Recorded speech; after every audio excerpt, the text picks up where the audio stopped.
Mesdames, Messieurs, bonsoir et bienvenue à votre émission de Santé à la Une, l'émission qui préfère prévenir plutôt que guérir. Va parler aujourd'hui d'une spécialité médicale orientée vers la récupération des capacités fonctionnelles et de qualité de vie des patients atteints de handicap congénital ou acquis. C'est la médecine physique et de réadaptation. Pour en parler, nous avons sur ce plateau Dr Alfari Abdelaziz, spécialiste en médecine physique et réadaptation, chef de service de la médecine physique et de réadaptation de l'hôpital général de référence de Niamey. Docteur, bonsoir. Bonsoir. Et madame. Soyez la bienvenue sur ce plateau de Santé à la Une. Merci beaucoup, Madame Amina. Et je commence d'abord par remercier la télévision, la Télé Sahel, avec toute son équipe. Avec vous-même, qui était passé à l'hôpital général de référence pour visiter notre service et proposer cette émission pour pouvoir éclairer donc la population sur notre spécialité. Merci beaucoup. Donc, docteur, pour entrer dans le vif du sujet, qu'est-ce que c'est que la médecine physique et de réadaptation? Alors, ça c'est une très bonne question. La médecine physique et réadaptation est une nouvelle spécialité dans notre contexte. Donc c'est une branche de la médecine qui, ça fait longtemps, n'est pas reconnue ou bien n'est pas connue en Afrique de manière générale et au Niger en particulier. Mais cette spécialité, c'est vrai que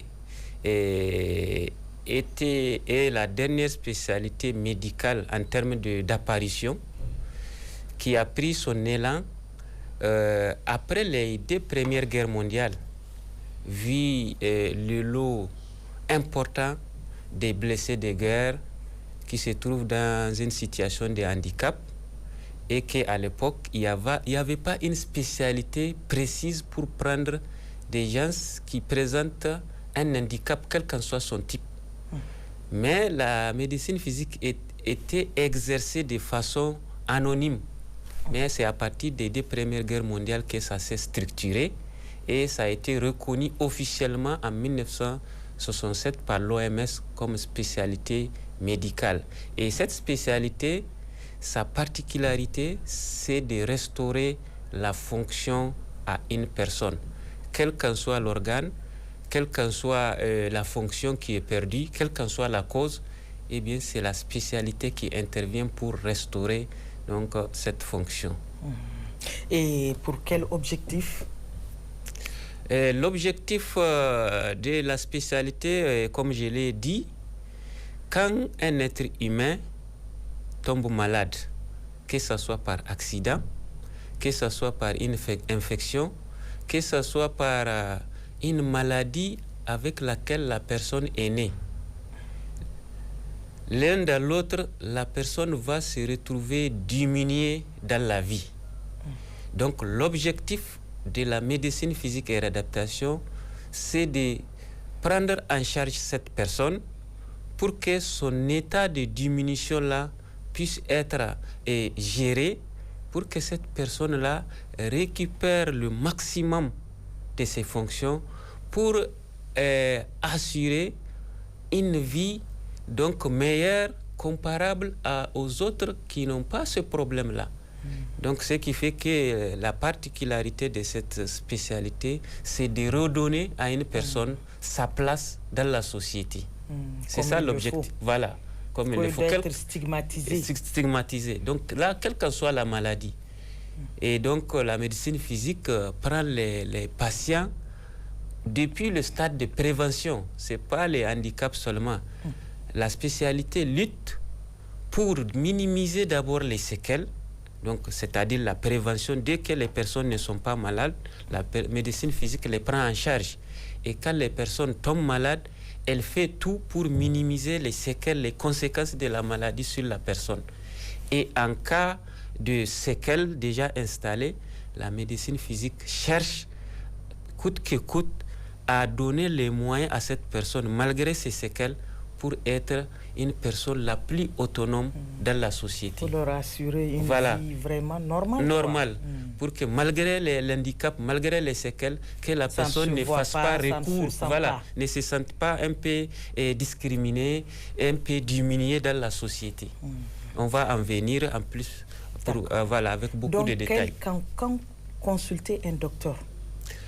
Donc pour les consultations en médecine physique et réadaptation, donc c'est une spécialité médicale. On peut consulter un médecin de médecine physique et réadaptation même si vous n'êtes pas malade. Ça, c'est la place de la prévention. Donc, quelle qu'en soit la personne.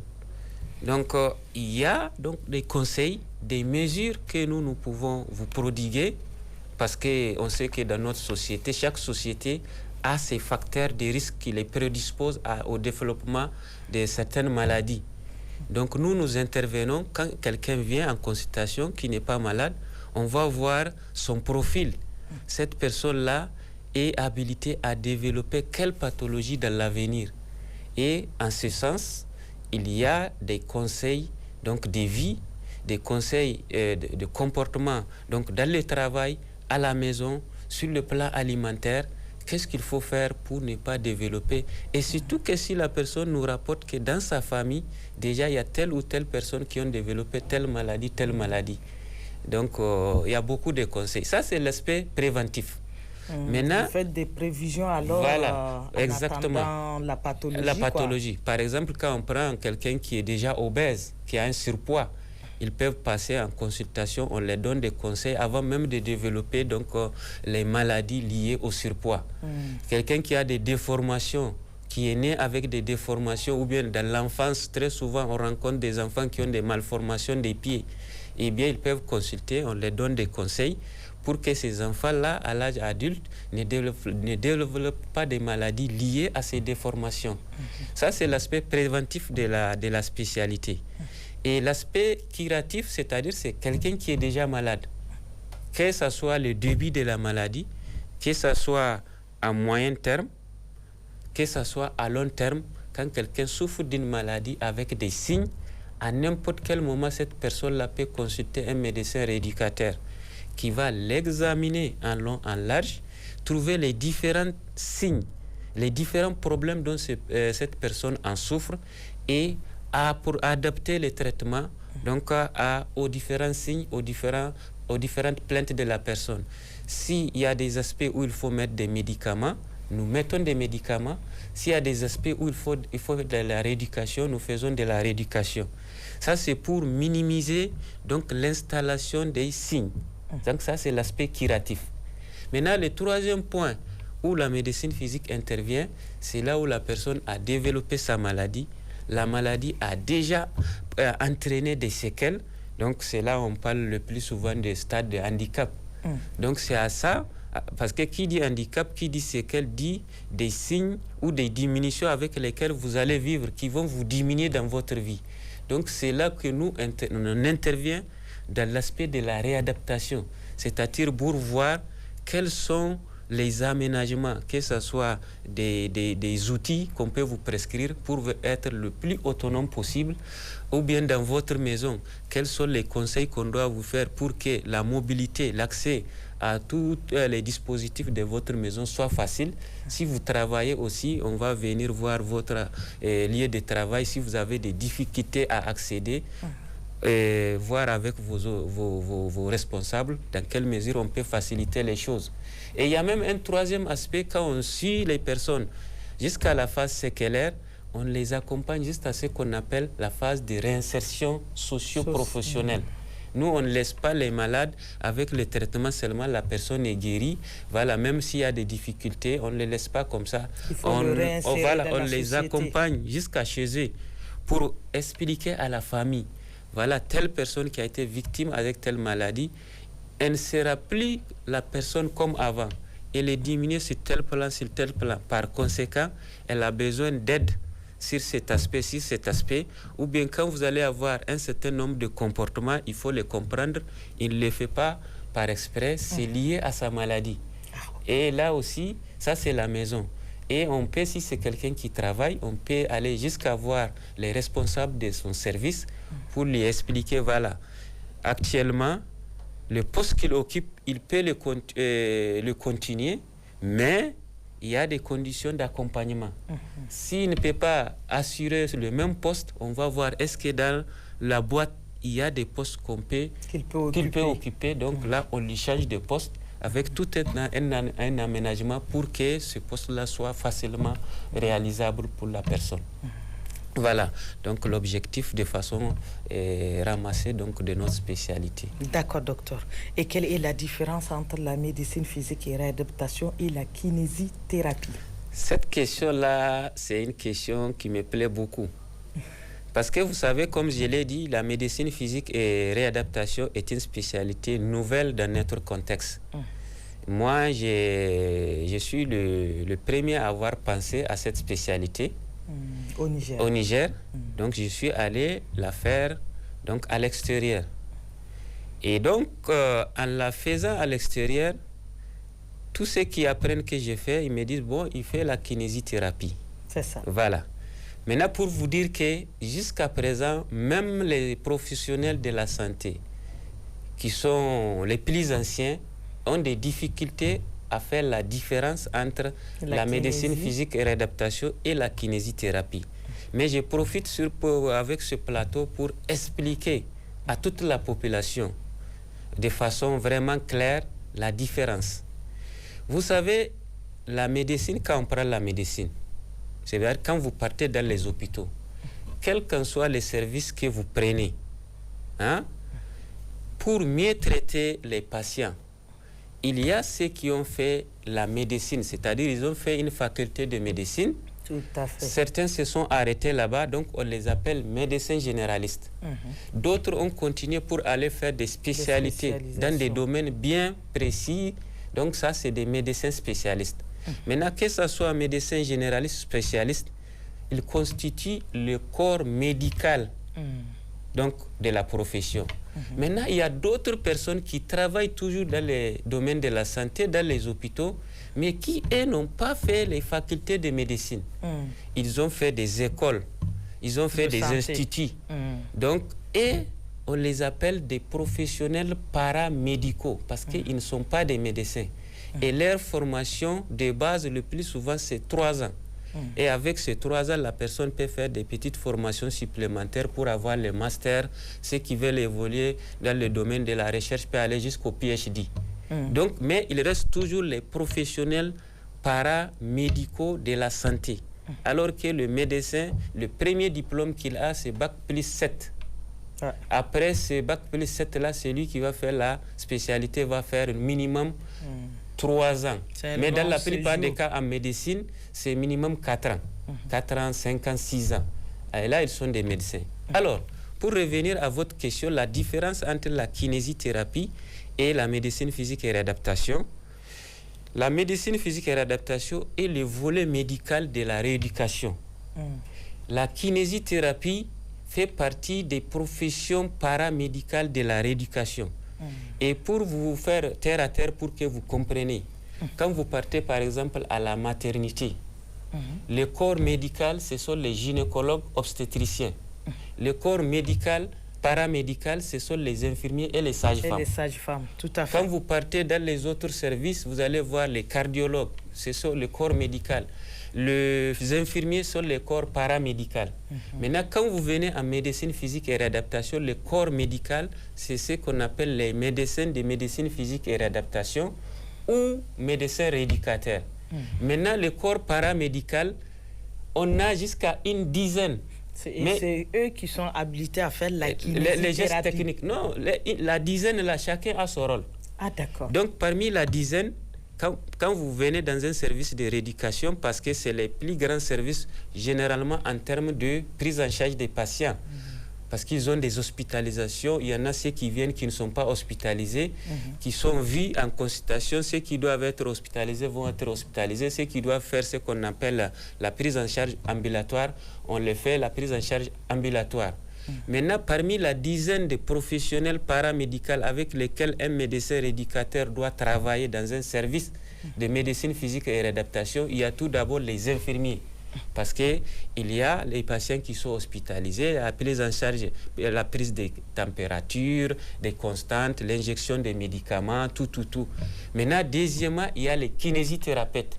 Parce que c'est là quand on prescrit des séances de rééducation où le kiné doit faire, à ce moment, le kiné intervient. Parce que le patient qui est hospitalisé, qui doit avoir ses médicaments, il ne peut pas faire les séances tant qu'il n'a pas eu ses médicaments, tant que les infirmiers ne l'ont pas préparé.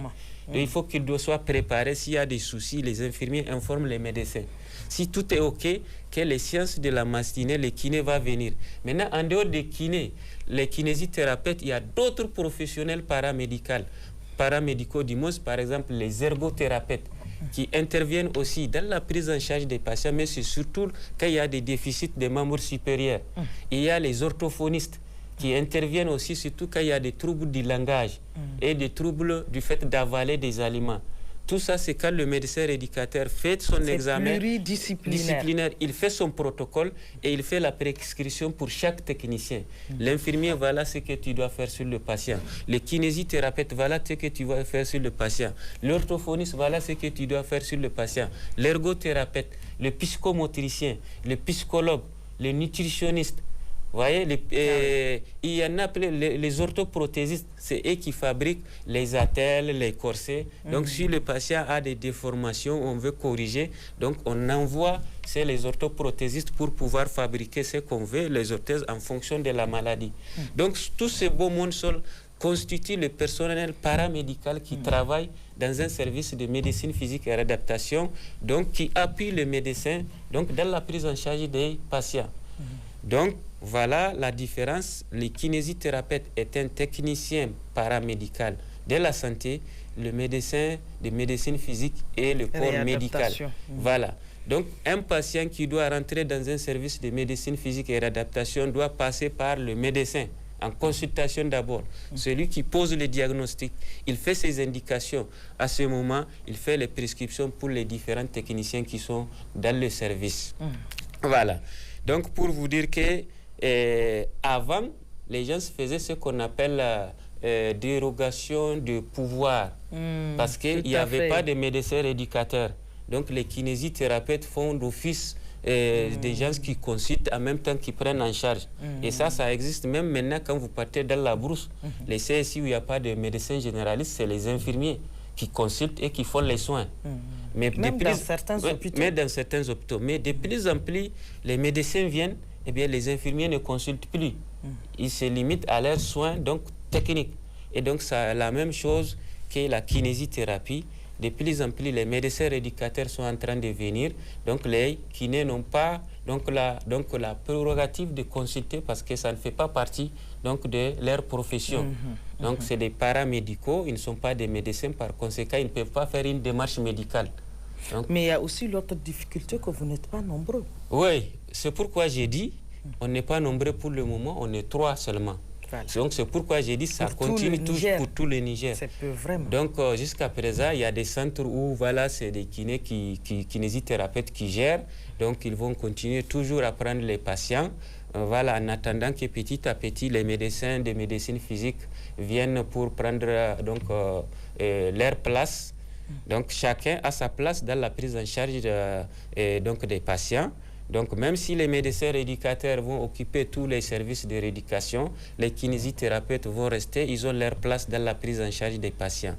Et peut-être bientôt même les autres qu'on ne connaît même pas, les orthophonistes, les ergothérapeutes.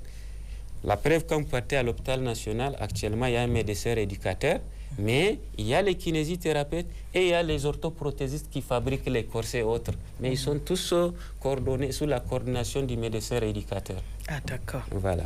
Donc, docteur, comment ça se passe le suivi des patients en MPR? Voilà, le suivi des patients en médecine physique et réadaptation, c'est plusieurs aspects. Voilà. Pour idéalement, en médecine physique et réadaptation, on doit avoir un service dans lequel il y a ce qu'on appelle les boxes de consultation pour les médecins de médecine physique et réadaptation. Il y a les salles d'hospitalisation pour les patients qui vont venir. Je profite pour vous dire, pour améliorer la prise en charge des patients. Normalement, tous les autres services, que ce soit traumatologie, neurologie, neurochirurgie, cardiologie, pneumologie, quand ils ont leurs patients, dès qu'ils stabilisent leurs patients sur le plan médical, pour maximiser la récupération des patients, dans un hôpital où il y a un service de médecine physique et réadaptation, c'est là-bas qu'on transfère les patients. En même temps, le traitement qui a été instauré dans les services d'origine, on va continuer ce traitement-là dans notre service. En même temps, s'il y a d'autres soucis, on essaie de les rechercher et de les traiter médicalement et avec des médicaments. Et à ce moment, on regarde, là, on commence la rééducation précoce. Et on va voir parmi les personnels là qu'on a, quels sont les différents personnels qui interviennent donc sur tel patient sur le plan rééducation. Parce que quand parfois on dit les rééducations, les gens pensent seulement à la kinésithérapie, alors qu'il y a 10 autres personnes qui peuvent intervenir sur un patient. Tout à fait. Donc, dans les services de médecine physique et réadaptation, il y a les salles d'hospitalisation, il y a les bureaux de consultation et il y a les salles de rééducation. Ce que vous avez visité l'autre jour. La dernière fois. Voilà. Il y a des salles de rééducation dédiées à l'orthophonie, dédiées aux de kinésithérapie, à l'ergothérapie. Donc les salles où on fabrique les orthèses, qu'on appelle les ateliers donc, orthopédiques pour fabriquer les orthèses, les corsets, les pieds artificiels, les mains artificielles. Tout ça là se trouve dans les services de médecine physique et réadaptation. Maintenant, quand un patient rentre au niveau du secrétariat du service, le patient est trié. On va voir, est-ce que c'est un patient qu'on doit hospitaliser? Eh bien, si c'est l'hospitalisation, le patient suit le chemin de l'hospitalisation, on l'hospitalise, on fait son dossier et la prise en charge continue comme ça a commencé déjà dans un autre service. Et nous, voilà, c'est tout un processus. Et nous, on intègre notre prise en charge dans la prise en charge qui a déjà commencé. Voilà.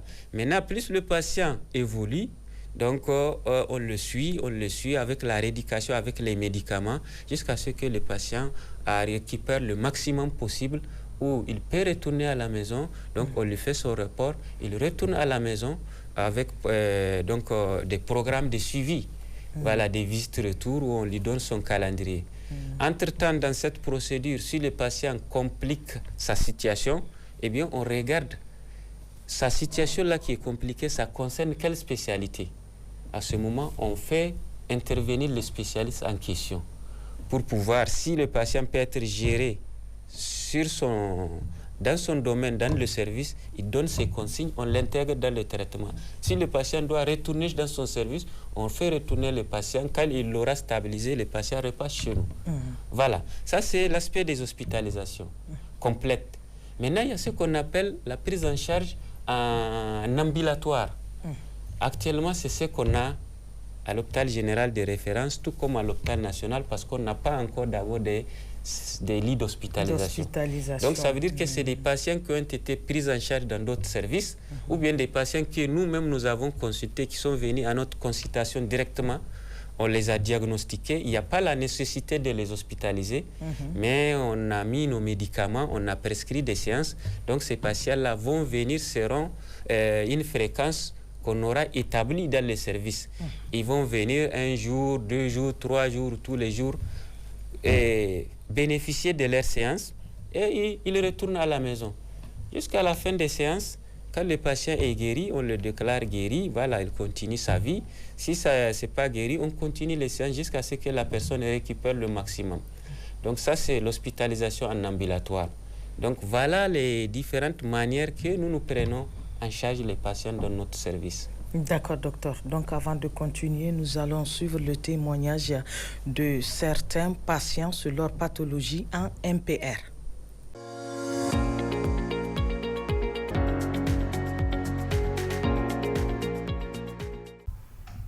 J'ai fait le scanner, je lui ai présenté le scanner. Il m'a dit, apparemment, toi tu es un porteur. Je lui ai dit oui.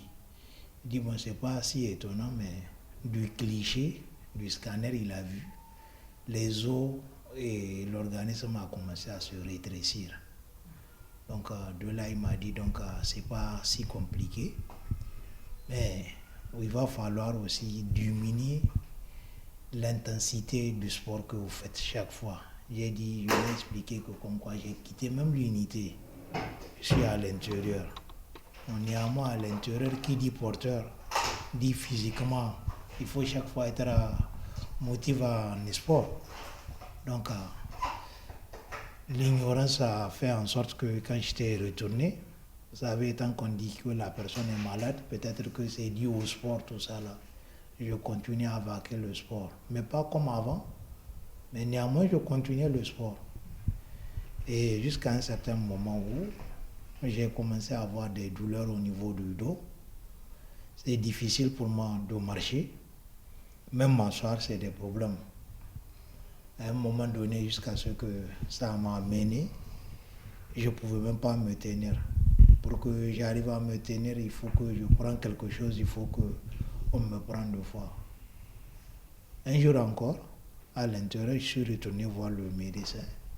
Il m'a recommandé encore d'aller faire le scanner. Je suis parti, j'ai fait le scanner. En lui présentant le scanner, il m'a dit, donc, comme c'était le neuromédical, il a dit que lui, il a fini avec moi maintenant. Il faut voir le neurochirurgien. C'est en ce temps-là que le neurochirurgien m'a fait expliquer que, comme quoi, il n'y a rien à faire, il y a une intervention. C'est au niveau du dos qu'en fait, il y avait une comprimation de nerfs. Les nerfs s'étaient coincés, en fait, jusqu'à ce que, difficilement, il dit qu'il n'y a rien à faire. Donc après l'intervention, 1 semaine aussi, c'était la rééducation. De tout le temps, je suis avec la rééducation jusqu'à ce que je suis arrivé à ce stade.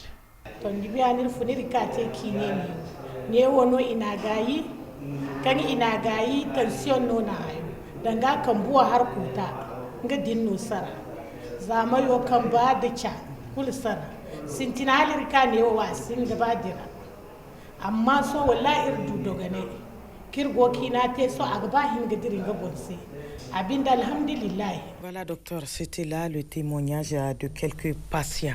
Quelle est la place de la médecine physique et de réadaptation dans la prise en charge des patients? La place de la médecine physique et réadaptation dans la prise en charge des patients, la place, elle est partout. Voilà. La première des choses, c'est une discipline que toute personne qui a un souci de santé ou qui veut prévenir l'apparition d'un souci de santé peut consulter directement un médecin rééducateur. À l'exception des extrêmes urgences, par exemple, quelqu'un qui fait un accident de la voie publique, ça saigne, un os est cassé, il ne va pas passer chez le médecin rééducateur, il va passer après. Mais dans cette urgence-là, il faut aller aux urgences d'abord, les traumatologues vont le voir, ou bien quelqu'un qui est dans le coma, il va passer d'abord toujours les urgences, mais en dehors de ces extrêmes urgences, tout patient peut passer en consultation de médecine physique et réadaptation. Ça, c'est la première place. La deuxième place, ça concerne les patients qui sont dans les hôpitaux.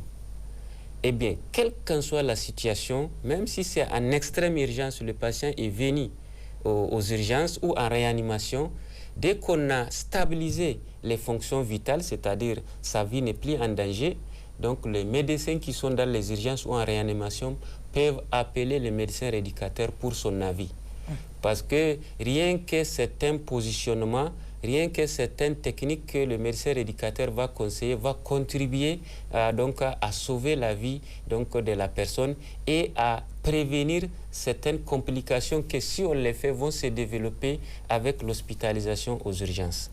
Ça, c'est les urgences. Maintenant, dans les autres services qu'on appelle les services froids, où le patient, la vie n'est plus en danger, mais il est suivi juste pour atteindre un certain objectif avant de le relâcher.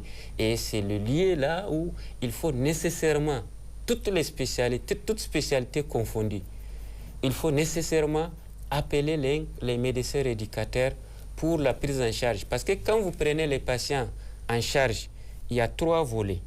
Bon, les 3 volets ne peuvent pas se retrouver dans tous les cas. Parce qu'un patient qui est pris en charge, il faut nécessairement mettre des médicaments. Que ce soit des antibiotiques, des antalgiques, des médicaments qui luttent contre la formation des caillots, des médicaments qui luttent contre le manque de sommeil. de toutes les façons, on va mettre des médicaments. Donc ça, c'est le premier volet. Le deuxième volet, certains patients, à part les médicaments, vont bénéficier de la chirurgie. Ça veut dire qu'on va les opérer. Ça, c'est le deuxième volet. Mais le troisième volet, c'est la rééducation. Le patient qui est hospitalisé, qu'il prenne uniquement les médicaments, il a besoin de la rééducation pour compléter son traitement. Le patient qui a eu ces médicaments, il a été opéré, maintenant il est sur son lit, obligatoirement il doit avoir de la rééducation. Et c'est là où il y a l'insuffisance. Parce que les gens savent qu'il y a les médicaments, il y a la chirurgie, mais les gens oublient le plus souvent la place donc, de la rééducation. Même ceux qui en pensent, c'est à la fin de l'hospitalisation, le malade va sortir, c'est à ce moment qu'ils prennent un papier, ils mettent 20 séances de kinésithérapie.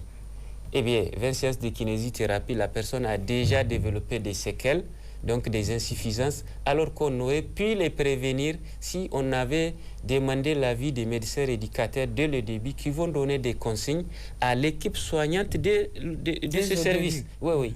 Et en même temps, il y a des kinésithérapeutes à qui on va faire des séances qui vont encore passer voir ce patient. Donc, avant que le patient ne rétablisse sur le plan clinique, vous allez voir sur le plan fonctionnel aussi, il a presque donc récupéré. Donc, c'est un patient qui, parfois, dès qu'il sort, il reprend même ses activités. Mais, à d'autres grands désespoirs, c'est quand les patients sortent après 1 mois d'hospitalisation, 2 mois d'hospitalisation. À ce moment, on les envoie avec un bulletin de kinésithérapie. Ils viennent au service, même la position debout est difficile, la marche est perdue, les gens sont affaiblis. Et donc, parfois, c'est difficile. Dans une situation pas confortable. Pas confortable, c'est difficile. La personne est déjà au stade séquelaire. C'est difficile de récupérer. Parfois, on peut récupérer, mais pas comme on veut. Et on est obligé de passer à la réadaptation. Donc, c'est ça la place quand il s'agit des patients hospitalisés. Donc, les médecins doivent penser que la médecine physique et réadaptation a sa place dans la prise en charge de tout patient qui est hospitalisé. Donc, les patients non hospitalisés peuvent venir consulter à n'importe quel moment. Les patients qui sont hospitalisés doivent avoir un avis des médecins rééducateurs tant qu'ils en ont dans un service. S'il n'y en a pas dans l'hôpital, aussitôt que le patient sort de l'hôpital, prescrivez-lui une consultation en médecine physique et réadaptation et non un bulletin ou bien une ordonnance de kinésithérapie. Parce que c'est le médecin rééducateur qui doit évaluer ce patient pour voir ses vraies difficultés. Et parfois, même les conseils que le médecin rééducateur va donner aux patients, les conseils là, seuls suffisent pour récupérer. Il n'a même pas besoin de séances. Voilà. Donc ça, c'est important, on le dit, parce que tous les patients que nous prenons dans nos hôpitaux ne sont pas que des Niamey. Ouais. Il y en a qui viennent de l'intérieur. Vous les relâchez, vous les donnez 20 séances de kinésithérapie. Alors que parfois, ils n'en ont même pas besoin de ces séances-là. Non seulement ils ont des difficultés à trouver là où ils vont rester, et deuxièmement, parfois, ils ont des difficultés à avoir les moyens. Parce qu'il ne faut pas se focaliser seulement les séances. Il y a les transports pour venir chaque matin à l'hôpital. Exactement. Quelqu'un qui n'a pas les moyens, comment il va faire? Alors que si le patient passe par un médecin rééducateur, qui va savoir déjà là où cette personne habite, il y a plusieurs procédures que nous adaptons. Même si la personne a besoin nécessairement de séances, il y a des choses qu'on peut lui expliquer, qu'il va faire, et on lui dit de venir dans 2 semaines, dans 3 semaines, on va voir l'évolution. Si ça évolue bien, la personne retourne continuer. Si on voit qu'il y a des difficultés en ce moment, on sera obligé de dire « Ah, vous allez faire quelques séances pour pouvoir comprendre ce que vous allez faire. » Mais certains, avant de faire la semaine ou 2 semaines ou un mois de venir, quand ils rentrent dans le bureau, vous ne les reconnaissez même pas. Ils ont totalement récupéré, sans passer par des séances. Donc ça, c'est important. Et ce service-là, ça existe depuis combien de temps? Voilà, et ce service-là, comme je l'ai dit, cette spécialité, je suis le premier à la faire au Niger. Et je suis rentré en début 2020, c'était précisément en janvier 2020. Et j'ai été recruté comme agent autonome à l'hôpital général de référence en avril 2020. Et quand je suis venu, j'ai trouvé déjà un service de kinésithérapie, parce qu'il faut faire la nuance aussi. Quand il n'y a pas de médecin rééducateur dans le service, on ne peut pas l'appeler service de médecine physique et réadaptation. on l'appelle service de kinésithérapie. Parce que c'est les kinés qui sont là. Si c'est un autre service on fait juste les appareils, on l'appelle unité d'appareillage ou atelier d'appareillage ou atelier d'orthopédique. Mais quand un médecin rééducateur est là, le service doit changer automatiquement de nom pour devenir un service de médecine physique et réadaptation. Donc les services existaient, mais sous la dénomination de services de kinésithérapie, mais depuis 2020, on a changé pour mettre service de médecine physique et réadaptation. Voilà. Et votre service accueille actuellement combien de patients? Le nombre de patients, c'est que je vais vous dire, moi, au début,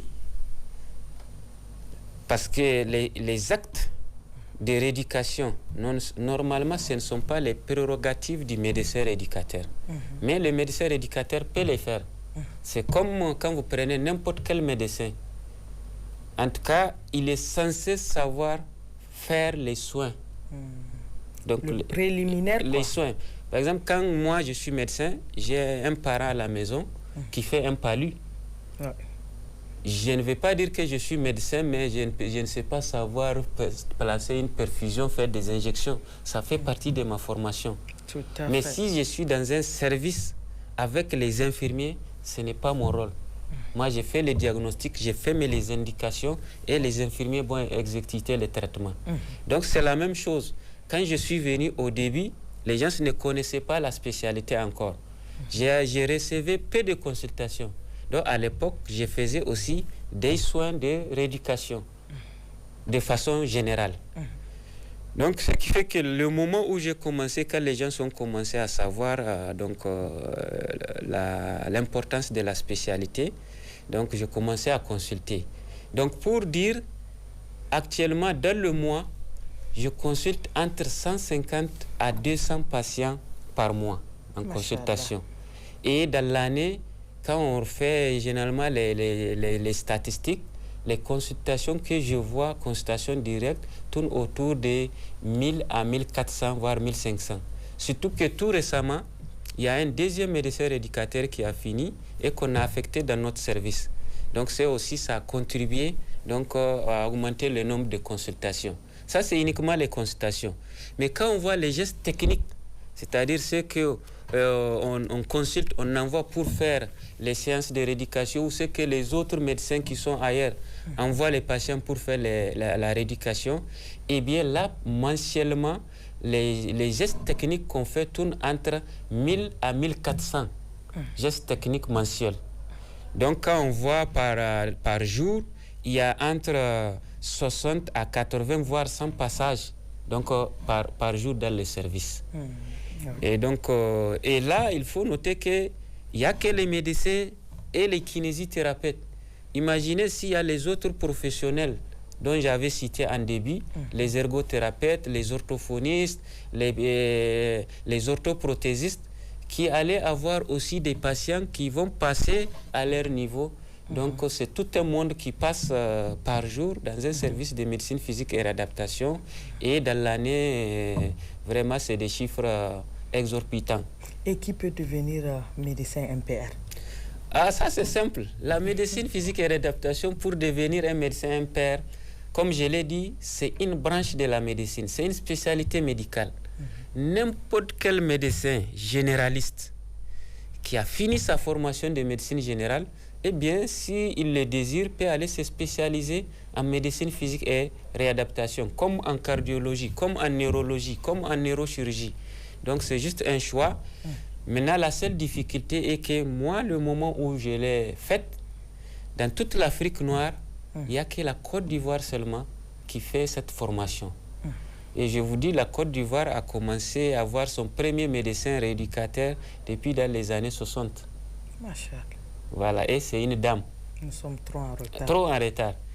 Donc, ils ont commencé la formation des médecins rééducateurs, ça fait longtemps. Maintenant, à défaut de ne pas trouver les possibilités pour aller faire la spécialité en Côte d'Ivoire, donc je suis allé au Maroc parce que le Maghreb a évolué sur le plan, sur tout le plan par rapport à nous. Donc, ils ont les spécialités, que ce soit le Maroc, l'Algérie, la Tunisie, il faut la spécialité, ça fait longtemps. Ça fait longtemps. Ouais. Donc moi, je suis allé au Maroc pour la faire. Et donc, la seule difficulté maintenant, depuis qu'on est venu, avec l'engouement que ça prend, les médecins généralistes ne cessent de nous demander où est-ce qu'ils vont aller faire. Donc actuellement, il y a 4 ans que le Bénin aussi a commencé. À un moment, on n'avait même pas de spécialistes. Il faut envoyer les gens à l'extérieur. Et du coup, à un moment, quand il n'y avait pas les spécialistes, les gens envoyaient pour aller faire les séances de kiné. Donc on dit non, il a juste besoin de la rééducation. Et quand il tombe dans les centres là-bas, on les fait faire directement les séances. Alors qu'un patient, il faut, quand il vient, même quels qu'en soient ses déficits, il faut l'examiner d'abord. Parce qu'il y a ce que vous voyez et il y a ceux qui sont cachés. Et le plus souvent, ce qui est caché est plus volumineux que ce que vous voyez sur le patient. Donc, c'est pourquoi il faut examiner les patients. Et on ne peut pas découvrir ça là, tant que vous n'êtes pas médecin. Et tant que ce n'est pas votre spécialité. Et donc, les gens peuvent aller maintenant au Bénin, qui est tout près, en Côte d'Ivoire, qui existait déjà. Et je crois que le Sénégal a commencé l'année passée, mais ils n'ont pas encore pris des étrangers. Je crois que ça ne va pas tarder. Mais le Maroc, tous les pays du Maghreb en forme. Voilà. Donc nous allons suivre avec les téléspectateurs les explications sur la pathologie d'un patient.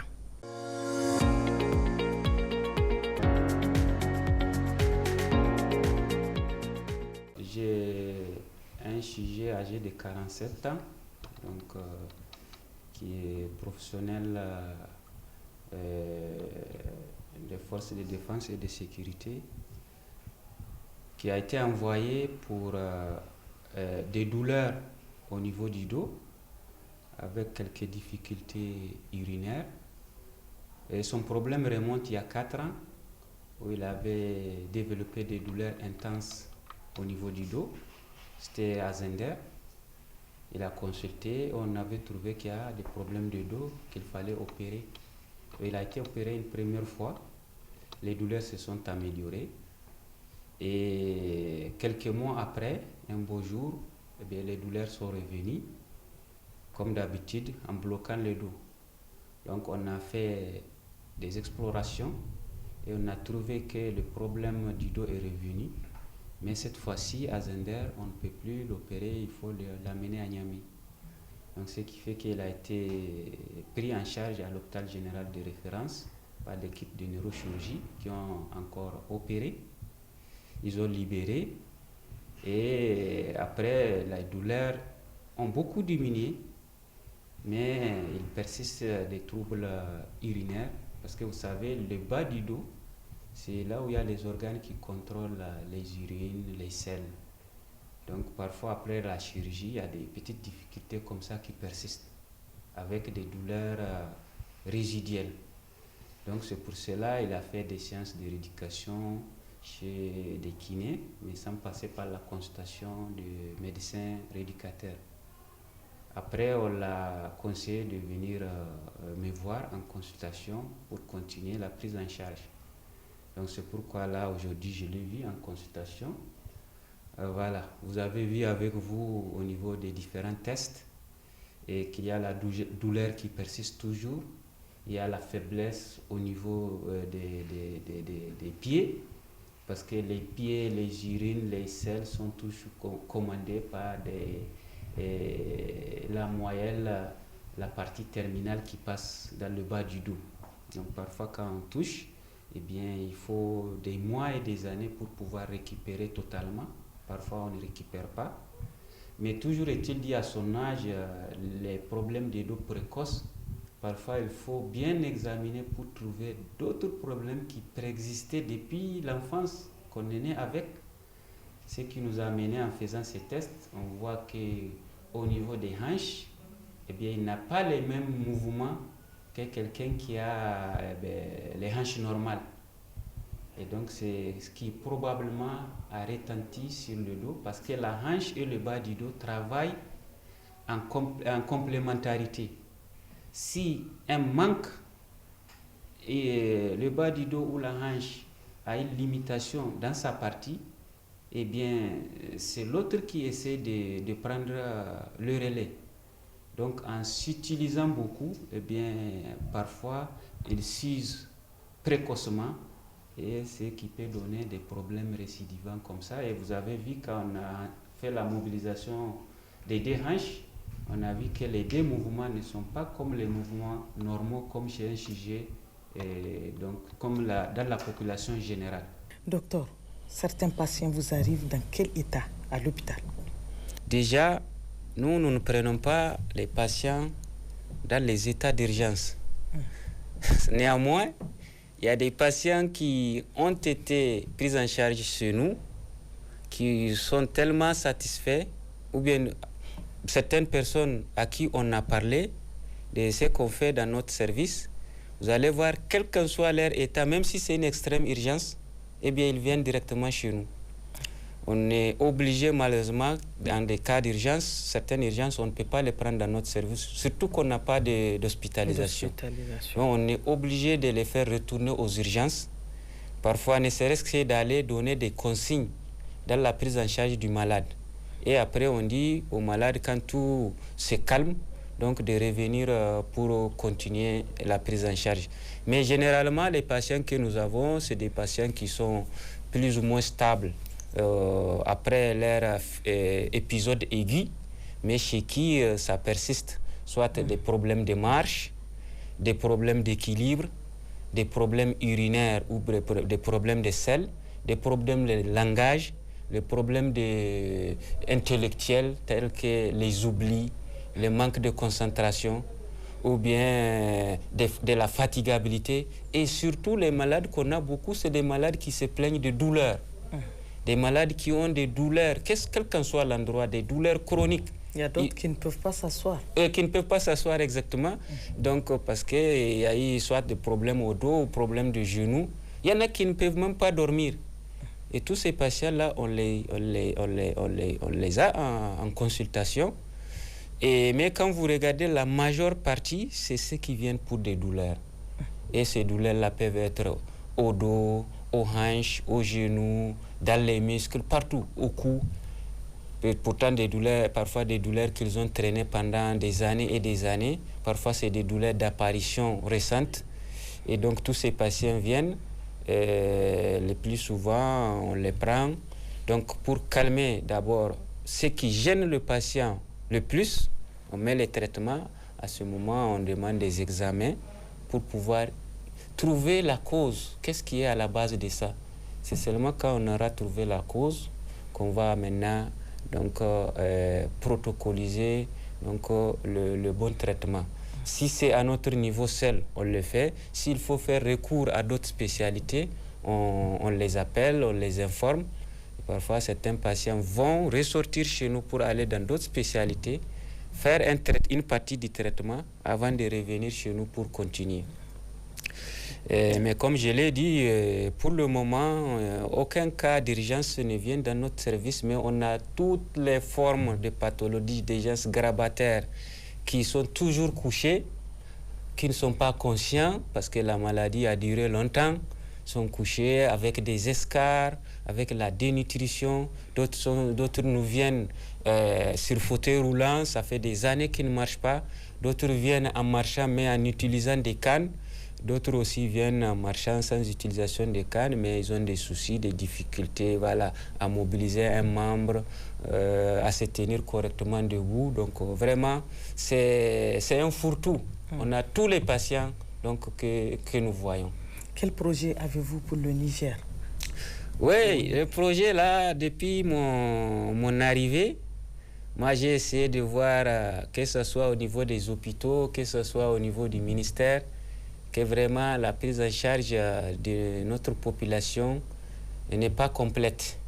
Et en ce sens, il faut développer donc, le système de rééducation depuis les niveaux périphériques jusqu'au niveau central. Et là, en commençant d'abord par réhabiliter les différentes unités de kinésithérapie qui sont dans les différents hôpitaux, que ce soit à Niamey, que ce soit à l'intérieur. Surtout que l'AVC fait assez de ravages. Exactement. l'AVC, les traumatismes crâniens, il faut voir avec le développement des trafics routiers, avec la pullulation des moyens de développement et de déplacement. Il y a toujours des accidentés. Avec le terrorisme qui sévit depuis une dizaine d'années, on a toujours des blessés de guerre, des blessés par balle, par arme blanche. Donc il y a tellement de patients qui nécessitent une prise en charge en rééducation qui, malheureusement, les médecins qu'ils continuent à aller voir ne peuvent pas grand-chose pour eux. Alors que si ces patients-là sont vus dans des services de médecine physique, on peut changer beaucoup de choses chez eux. Donc, on a essayé d'expliquer cela et aussi d'envoyer donc, les jeunes à aller se spécialiser. Donner beaucoup de place aux médecins généralistes pour aller faire la médecine physique et réadaptation et aussi former les professionnels paramédicaux qu'on ne connaît même pas, tels que l'orthophonie. Quelqu'un qui fait un AVC, le plus souvent, c'est associé avec l'absence de la parole, avec les difficultés à manger.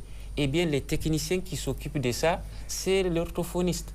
Une fois que le médecin fait ses bilans, il fait tout, c'est l'orthophonie qui va faire la rééducation sur ce patient.